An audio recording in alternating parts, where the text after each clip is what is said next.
രാവിലെ ഒരു കഥയായാലോ? ഒരു ഗ്രാമത്തിൽ ഒരു ഭൃത്യൻ ദിവസവും കിണറ്റിൽ നിന്ന് വെള്ളം ചുമന്ന് അവന്റെ വീട്ടിലേക്ക് കൊണ്ടുപോകുമായിരുന്നു. അവന്റെ തോളിൽ വലിയൊരു വടി, അതിന്റെ ഇരുവശത്തും 2 മൺപാത്രങ്ങൾ. അങ്ങനെയായിരുന്നു യാത്ര. എന്നാൽ അതിലൊരു പാത്രത്തിൽ ചെറിയ ഒരു വിള്ളലുണ്ടായിരുന്നു.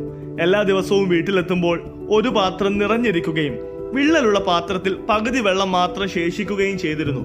ദുഃഖിതനായി ആ പാത്രം ഭൃത്യനോട് പറഞ്ഞത്രേ, എന്റെ വിള്ളൽ കാരണം നിനക്ക് പകുതി വെള്ളം നഷ്ടമാകുന്നില്ലേ? ഞാൻ ഉടഞ്ഞതല്ലേ, എന്നെ ഉപേക്ഷിച്ചുകൂടെ? ഭൃത്യൻ ചിരിച്ചുകൊണ്ട് പറഞ്ഞു, ഉപേക്ഷിക്കാനോ? നീ നടന്ന വഴിയിലെ പൂക്കൾ ശ്രദ്ധിച്ചിരുന്നോ? നിന്റെ മുറിവിലൂടെ ഒഴുകിയ വെള്ളം കൊണ്ടാണ് ഈ വഴി മുഴുവൻ നനയ്ക്കപ്പെട്ടത്. ഇന്ന് ആ വഴി മുഴുവൻ പൂക്കളാൽ നിറഞ്ഞ് പൂന്തോട്ടമായില്ലേ? അതിന് കാരണം നീയാണ്. ഉടയലുകളിൽ ഭാരപ്പെടുന്നുണ്ടോ?